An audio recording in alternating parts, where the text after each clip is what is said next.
नमस्कार, मैं रूबी सिंह स्वागत करती हूं आपका न्यूज़ चमकता भारत में। खबरों में बढ़ने से पहले एक नज़र आज की सुर्खियों पर।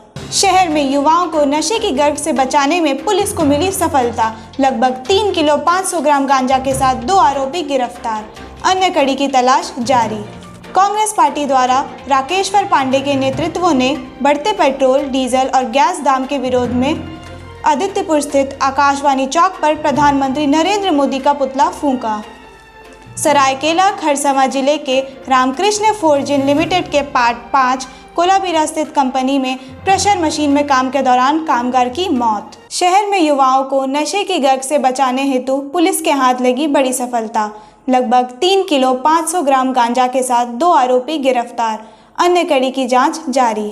बता दें कि जमशेदपुर के बिरसा नगर थाना क्षेत्र से 2 अलग अलग स्थानों से लगभग 3 किलो 500 ग्राम गांजा बरामद किया गया। पुलिस के अनुसार गुप्त सूचना के आधार पर की गई छापेमारी में 800 ग्राम गांजा एक घर से बरामद हुआ, जहां से सुजीत कुमार को आरोपी के रूप में गिरफ्तार किया गया। फिर उससे पूछताछ पर अन्य स्थान में दिनेश कुमार को 2 किलो 700 ग्राम गांजा के साथ अरेस्ट किया गया, जिसमें पुलिस ने बताया यह लोग नशा पदार्थ का कारोबार कर रहे थे, जो पैकेट बनाकर डिमांड अनुसार युवाओं को बेचते थे। वहीं यह भी जांच की जा रही है कि आखिर यह नशीला पदार्थ आता कहां से है, जिसमें अन्य लोगों के शामिल होने की आशंका है। जांच चल रही है।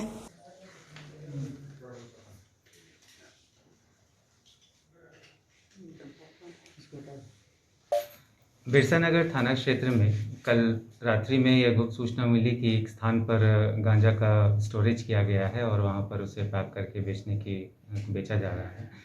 इस सूचना के आधार पर रेडिंग टीम फॉर्म की गई और वहां पर तलाशी ली गई। जोन नंबर 5 में पाया गया एक घर की तलाशी में कि वहां पे करीब 850 ग्राम गांजा है। उस घर में रहने वाले व्यक्ति को गिरफ्तार किया गया और उससे जब अग्रतर पूछताछ की गई तो पता चला कि उसने जेमको में एक दुकान से एक व्यक्ति से गांजा सप्लाई लिया था। उस स्थान पर भी छापामारी की गई और वहां से करीब 2 किलो 600 ग्राम गांजा जब्त किया गया। इसके अलावा वहां पर तंबाकू, सिगरेट और रोलिंग पेपर और फिल्टर्स बरामद किए गए। इन सभी सामानों को जब्त किया गया और उस व्यक्ति की गिरफ्तारी की गई है। तो जमशेदपुर पुलिस लगातार प्रयासरत है नशीले पदार्थ और ड्रग्स के खिलाफ कार्रवाई में। इस संबंध में पूर्व में भी कई जगहों पे छापामारी की गई और बरामदगी की गई है और आज बिरसा नगर और टेल्को थाना क्षेत्र में कंबाइंड रूप से ये कार्य किया गया है। कहाँ से लाते थे सर ये? इस मामले में तफ्तीश की जा रही है और कुछ जानकारी भी प्राप्त हुई है। हमारे पास सोर्सेज हैं, हम उस पर भी कार्य कर रहे हैं, इसीलिए उसको डिस्क्लोज नहीं कर सकते। सर शहर में बेचते हैं संभवतः इसमें, क्योंकि एक चेन रहता है जहाँ से उगाया जाता है और चेन के थ्रू यहाँ पे लाया जाता है, तो इसमें और भी लोग शामिल हैं। मगर मुख्य रूप से इस क्षेत्र में बिरसा नगर थाना क्षेत्र में जेमको से ला करके ये बेचते थे। जेमको में भी जो पूर्व में बर्मा माइंस में छापामारी की गई तो वहाँ पर भी पता चला कि उसका लिंकेज जेमको से है। तो इस पूरे नेटवर्क को धीरे धीरे तोड़ा जा रहा है। इसमें छापामारी और भी आगे जारी रहेगी। कितना का है सर? मार्केट वैल्यू के हिसाब से अगर ये जो बेचते हैं करीब 1 लाख रुपए किलो का होता है, तो उस हिसाब से अगर देखें तो 3.5 लाख रुपए का ये मटेरियल है। ठीक है। कांग्रेस पार्टी द्वारा राकेश्वर पांडे के नेतृत्व में आदित्यपुर स्थित आकाशवाणी चौक पर बढ़ते पेट्रोल, डीजल और गैस के दाम के विरोध में प्रधानमंत्री नरेंद्र मोदी का पुतला फूंका गया। कांग्रेस पार्टी के कार्यकर्ताओं ने भाजपा पर निशाना साधते हुए कहा है कि भाजपा की सरकार केवल जनता को धूमिल करने का काम करती है। भाजपा चुनाव के पहले लोगों को कहती थी कि महंगाई कम होगी। आज पेट्रोल, डीजल और गैस के दाम आकाश छू रहे हैं। साथ ही केंद्रीय द्वारा लगाए गए कृषि एवं मजदूर कानूनों का भी विरोध किया जा रहा है। कार्यकर्ताओं ने विरोध जताते हुए प्रधानमंत्री नरेंद्र मोदी का पुतला फूंका।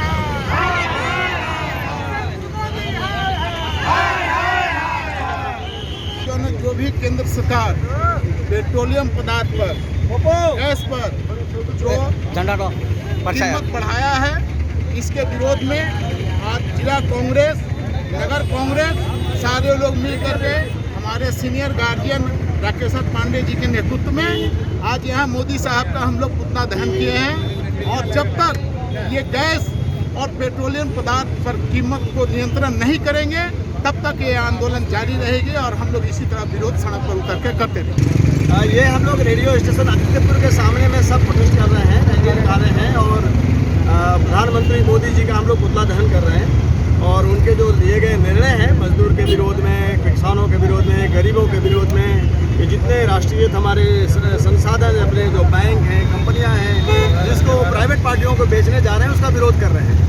सिंपल इशू ये है कि वे अभी तय कर लिए हैं कि अपने जीवन काल में जब तक वो प्रधानमंत्री रहेंगे, बीजेपी की सरकार रहेगी, देश की जितनी भी कंपनियां सरकार की हैं या राज्य सरकार की हैं वो सबको प्राइवेट हाथों में बेच देना है। किसानों से उनको कोई मतलब नहीं, गरीबों से उनको कोई मतलब नहीं, एम्प्लॉयमेंट से कोई मतलब नहीं, महंगाई से कोई मतलब नहीं, शिक्षा से कोई मतलब नहीं, चिकित्सा से कोई मतलब नहीं। एक केवल उनका काम है जितनी भी संपत्ति देश की सरकार की है जो उद्योगपतियों के पास बेचना है और कोई काम नहीं है। उसका हम लोग पूरे देश में आज विरोध कर रहे हैं और प्रोटेस्ट मार्च आज कर रहे हैं। आगे भी जारी रहेगा? जारी रहेगा और ये लड़ाई बहुत आगे बढ़ने वाली है। आप देख रहे हैं किसान का आंदोलन 100 दिन हो गया, वो सोच रहे थे कि टूट जाएगा, खत्म हो जाएगा, कुछ नहीं हुआ। ये मजदूरों का आंदोलन पिछला 2 साल से चल रहा है देश में, भारत में, वो चल रहा है, ये चलता रहेगा जब तक वो बैक नहीं होंगे। इस देश में आंदोलन चलता रहेगा, उनकी मनमानी नहीं होने देंगे हम। सरायकेला खरसावां जिले के रामकृष्ण फोर्जिंग लिमिटेड के पार्ट 5 कोलाबीरा स्थित कंपनी में प्रेशर मशीन में काम के दौरान कामगार की मौत। सरायकेला थाना अंतर्गत रामकृष्ण फोर्जिंग लिमिटेड के पार्ट 5 कोलाबीरा स्थित एक कंपनी में काम के दौरान चांडिल थाना अंतर्गत लाखा मोदीडी निवासी कामगार विनोद हांसदा गंभीर रूप से घायल हो गया। कंपनी प्रबंधन द्वारा उसे गंभीर अवस्था में इलाज के लिए टीएमएच ले जाया गया, जहां चिकित्सकों ने उसे मृत घोषित कर दिया। जानकारी के अनुसार दोपहर करीब 1 बजे काम के दौरान प्रेशर मशीन में दबने के बाद गंभीर रूप से घायल होने के पश्चात उन्हें अस्पताल ले जाने के क्रम में उनकी मृत्यु हो गई। मौत हो गई, जिनको लेकर टीएमएच लिया गया है, लेकिन उनके रिश्तेदार के द्वारा हमको कॉल किया गया है कि भाई टीएमएच ले गया, कोई बोल रहा है एमजीएम ले गया है। तो जो भी हो, टीएमएच या एमजीएम में लेके गया है, उनकी प्रेस मशीन से दबने से मौत हुई है। कंपनी वाले कुछ बोल रहे हैं? कंपनी वाले से संपर्क नहीं हुआ है। मैंने कंपनी वाले से संपर्क करने का कोशिश किया, उन्होंने फ़ोन उठाया, हम पूरा बाहर में है, पता करते देखते हैं, डिटेल उन्होंने हमें नहीं बताया है। लेकिन जहाँ तक बात है, प्रेस मशीन में दबने से उनकी मौत हुई है। आगे क्या मांग करते हैं आप लोग?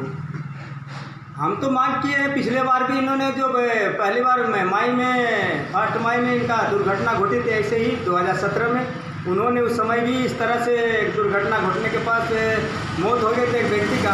हम लोगों ने उस जगह पर मांग किया था कि इसका 8 घंटा का काम दिया जाए ताकि लेबर को भी रेस्ट मिलेगा और कंपनी के लिए भी सहूलत होगा।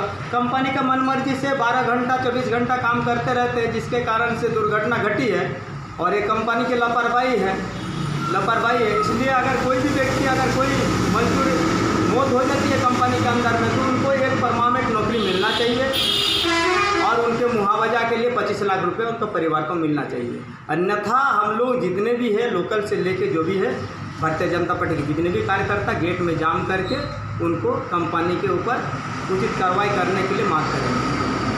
जमशेदपुर पूर्वी सिंहभूम उपायुक्त श्री सूरज कुमार के द्वारा जन्म मृत्यु निबंधन से संबंधित जागरूकता रथ को हरी झंडी दिखाकर रवाना किया गया।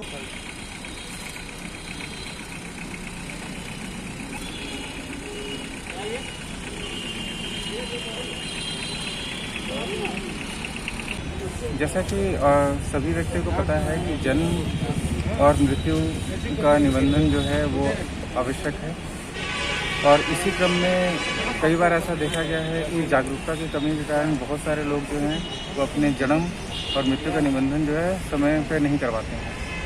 अभी सरकारी व्यवस्था के हिसाब से 21 दिन के अंदर आपको जन्म या मृत्यु का निबंधन जो है अति आवश्यक रूप से करवा लेना है। जन्म प्रमाण पत्र के मार्फत से आपको अभी जितनी भी योजनाएं हैं उसका लाभ मिलता है। इसी प्रकार से मृत्यु प्रमाण पत्र से भी आपको जो सरकारी योजनाएं हैं उसका लाभ मिलता है। इसी क्रम में ये ऑनलाइन रजिस्ट्रेशन की व्यवस्था है। आप CRS.orgi.gov.in पे जाके अपनी मृत्यु प्रमाण पत्र का और जन्म प्रमाण पत्र को बनवा सकते हैं। ग्रामीण क्षेत्रों में जो जन्म मृत्यु रजिस्ट्रार होते हैं वो संबंधित पंचायत सचिव होते हैं और अर्बन एरियाज़ में अर्बन लोकल बॉडीज़ के जो स्पेशल ऑफिसर्स होते हैं वो होते हैं। तो उनके माध्यम से इमीडिएटली इस चीज़ को करवाना है 21 दिन के बाद अगर कोई जन्म मृत्यु बनवाना चाहता है तो विलम्ब के साथ बनवा सकता है। इसी चीज़ की जागरूकता के लिए हम लोग यहाँ आज जागरूकता रथ रवाना कर रहे हैं। मानव सेवा माधव सेवा के अरुण कुमार गुप्ता ने विकलांगों के साथ पिछले 6 महीने के बकाया पेंशन की मांग के साथ उपायुक्त को ज्ञापन सौंपा। साथ ही कहा कि सरकार को विकलांगों का पेंशन हर माह नियमित रूप से देना चाहिए। काफ़ी सारे ऐसे विकलांग भाई हैं जिनके रोजी रोटी का एकमात्र स्रोत सरकार द्वारा दिया जा रहा पेंशन ही है और पेंशन ना मिलने पर उनका जीवन यापन करना मुश्किल हो जाता है। मेरा नाम अरुण कुमार गुप्ता हुआ और मैं एक दिव्यांगों के प्रति जो भी सहायता होता है या न्याय के प्रति या फिर उनके जो भी दिक्कतें आती हैं उनके लिए मैं एक पहल करता हूँ। मेरा एक मानव सेवा माधव सेवा एक ग्रुप है जिसमें मैं दिव्यांगों के प्रति काम करता हूँ, चाहे वो किसी तरह का अत्याचार हो या प्रताड़ना हो या जुल्म हो या फिर मांग हो। तो आज हमारी मांग है उपायुक्त परिसर के सामने कि हमारा जो पूर्वी सिंहभूम है जिसमें करीबन चंद्रवे किधर है जिसमें हमारा सर्वे है 10,000 से ऊपर विकलांगों को पेंशन अभी रोका गया है पिछले 6 महीने हो चुके हैं। तो ऐसे भी विकलांग व्यक्ति हैं जो अपने विकलांगों के प्रतिशत जो आती है भत्ता उसी भत्ता पे वो आश्रित हैं। तो अभी बहुत दिक्कतों का सामना करना पड़ रहा है भत्ता नहीं मिलने से। तो सरकार से अनुरोध है और ये विरोध भी है कि पेंशन को नहीं रोका जाए, कोई भी महीने संभवत हो सके तो हर महीने दिया जाए। और पिछले 6 महीनों से रुका हुआ है, ऐसी कोई सरकार नहीं है। जो इतनी बड़ा पर्व मकर संक्रांति जिसमें एक उल्लास होता है विकलांगों के प्रति कि भाई सरकार हमें दे रही है कुछ भत्ता जिसके प्रति अपने पर्व त्यौहार को मनाया जा सके, तो वो त्यौहार भी अधूरा रह गया सभी विकलांगों के लिए। तो मैं सभी विकलांगों के प्रति मानव सेवा माधव के सेवा के संस्थापक अरुण कुमार गुप्ता बोल रहा हूँ कि सभी दिव्यांगों को एकत्रित होकर सरकार का विरोध करना है पेंशन को लेकर। सरायकेला खरसावां जिले के कुकड़ू प्रखंड के जानूम पंचायत भवन में आदिवासी कुड़मी समाज का प्रखंड स्तरीय सम्मेलन किया गया। प्रखंड संयोजक समिति की सम्मेलन अध्यक्षता विशिष्ट समाज सेवी रमानाथ महतो ने किया। सम्मेलन में समाज के समक्ष कुड़मी जनजाति होने का इतिहास, शहीदों, महापुरुषों, कुड़माली भाषा, संस्कृति, धर्म और परंपरा पर विशेष चर्चा की गई। हमर जो राज्य है देशटा हमरा भिन्न राज्य के कथा छाड़ी दे हमर झारखंड राज्य हमर कुड़मी समाज को स्थिति देखा हमरा कहाँ आई हो तो मंगल हमर समाज जो है दुख लगे कबू हमरा के जे हमर कॉन्शियस लेवल का निर्वाचन कार्यालयों में कार्यरत कंप्यूटर ऑपरेटर को आउटसोर्स करने की तैयारी में झारखंड सरकार। कर्मियों ने पूर्व विधायक कुणाल सारंगी को सौंपा ज्ञापन। राज्य के सैकड़ों ऐसे कंप्यूटर ऑपरेटर जो निर्वाचन के काम से जुड़े हैं और जिला निर्वाचन कार्यालय, सहायक निर्वाचन निबंधन कार्यालय जैसे कार्यालयों में कार्यरत हैं और बीते 2006 साल से लगातार राज्य की सेवा में लगे हैं। ऐसे सभी कंप्यूटर ऑपरेटर्स को आउटसोर्सिंग के माध्यम से सुनियोजित ढंग से हटाने की जो साजिश राज्य सरकार के विभाग के द्वारा की गई है, भारतीय जनता पार्टी उसकी निंदा करती है। जो ऐसे ऑपरेटर्स हैं जिनका कार्य समयबद्ध तरीके से पूरे साल काम करने का होता है, उन पर अचानक से नया विज्ञापन निकाला गया है जिसमें ये कहा गया है कि 45 वर्ष से ज़्यादा उम्र जिनकी हो गई है उनको हटा दिया जाएगा, जो पूरी तरह से न्यायसंगत नहीं है। जो लोग इतने दिनों से सेवा कर रहे हैं और कई उसमें से 45 की उम्र पार कर चुके हैं, उन्हें अभी बिना किसी विकल्प के इस तरह से हटा देना बिल्कुल ही अन्याय है उनके साथ में। अभी उन्हें लगभग 23,000 से ज़्यादा की मानदेय की राशि प्राप्त हो रही है व्यावसायिक मद से।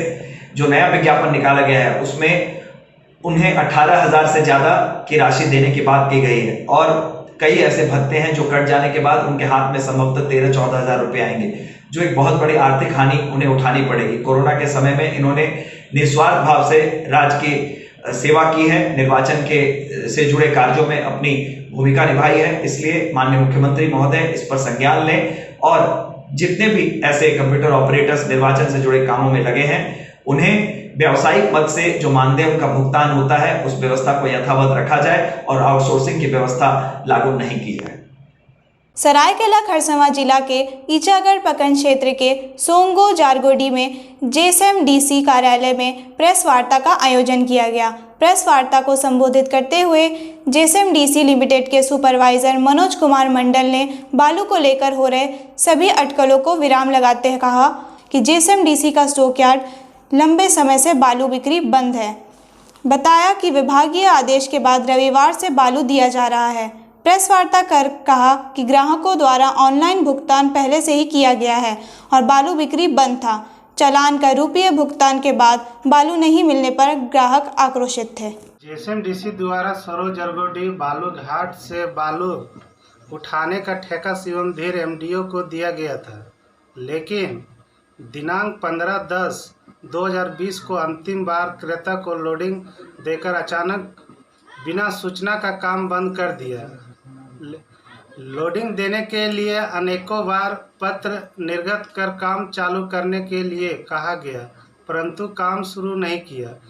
बंद होकर कंपनी दिनांक 10/3/2021 से काम शुरू किया, क्योंकि पूर्व में बालू बुकिंग कर चुके क्रेता द्वारा बालू लोडिंग देने का अनुरोध कर रहे थे, हल्ला भी कर रहे थे, जिससे आक्रोश बढ़ रहा था।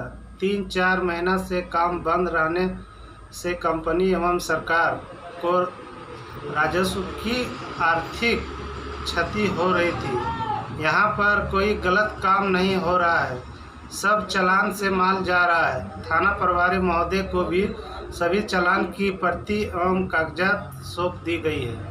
कायस्थ महासभा के द्वारा एक समारोह का आयोजन कर कायस्थ महिला मोर्चा जमशेदपुर महानगर टीम की घोषणा की गई। साथ ही अंतर्राष्ट्रीय महिला दिवस मनाते हुए अपने अपने क्षेत्र में उत्कृष्ट कार्य करने वाली कई महिलाओं को सम्मानित भी किया गया। स्वागत है।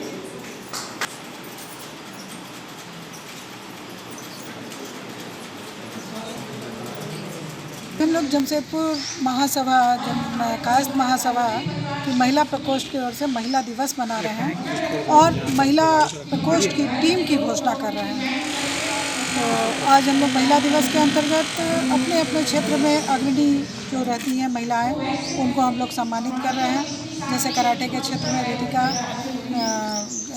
मेडिकल के क्षेत्र में डॉक्टर बदिका सहाय, महिला आयोग के पूर्व महिला आयोग अध्यक्ष श्रीमती कल्याणी शरण जी, एडवोकेट रंजना श्रीवास्तव, भागवत पुराण के क्षेत्र में लता सिन्हा जी, सभी अपने अपने क्षेत्र में अग्रणी रहने वाली सभी बहनों को, महिलाओं को हम लोगों ने आज सम्मानित किया है महिला दिवस के अंतर्गत। और अब आगे के कार्यक्रम में हम लोग टीम की घोषणा करने जा रहे हैं, जो महिला प्रकोष्ठ के आगे का जिला का टीम होगा। अब बात करते हैं चांडिल की। चांडिल प्रखंड अंतर्गत रसूनिया में सोमवार को वन अधिकार समिति की बैठक सामुदायिक वन अधिकार समिति रसूनिया में अध्यक्ष नौनी चोरा मांझी की अध्यक्षता में हुआ। जिंदाबाद, परंपरा व्यवस्था जिंदाबाद, जिंदाबाद जिंदाबाद, परंपरा व्यवस्था जिंदाबाद, जिंदाबाद जिंदाबाद। आज दिनांक 15 मार्च 2021 को सामुदायिक वन अधिकार समिति रसूनिया के अध्यक्ष श्री नौनी चोरा मांझी और सचिव सुखराम हंसदा के द्वारा वन अधिकार कानून 2006 के तहत सामुदायिक वन अधिकार तथा सामुदायिक वन संसाधन पर अधिकार का दावा प्रपत्र फॉर्म भरने के लिए स्थल निरीक्षण एवं भौतिक सत्यापन एवं सीमांकन के तौर पर साइन बोर्ड स्थापित किया गया। और यह बैठक सभी प्रशासनिक विभागीय वन क्षेत्र पदाधिकारी, अंचल अधिकारी, अनुमंडल पदाधिकारी के तहत बैठक की गई है। और अब चलते चलते नजर डालते हैं आज की सुर्खियों पर। शहर में युवाओं को नशे की गर्भ से बचाने में पुलिस को मिली सफलता। लगभग 3 किलो 500 ग्राम गांजा के साथ 2 आरोपी गिरफ्तार। अन्य कड़ी की तलाश जारी। कांग्रेस पार्टी द्वारा राकेश्वर पांडे के नेतृत्व ने बढ़ते पेट्रोल, डीजल और गैस दाम के विरोध में आदित्यपुर स्थित आकाशवाणी चौक पर प्रधानमंत्री नरेंद्र मोदी का पुतला फूंका। सरायकेला खरसावां जिले के रामकृष्ण फोर्जिन लिमिटेड के पार्ट 5 कोलाबीरा स्थित कंपनी में प्रेशर मशीन में काम के दौरान कामगार की मौत। शहर की तमाम खबरों के साथ जुड़े रहने के लिए देखते रहिए न्यूज़ चमकता भारत। नमस्कार।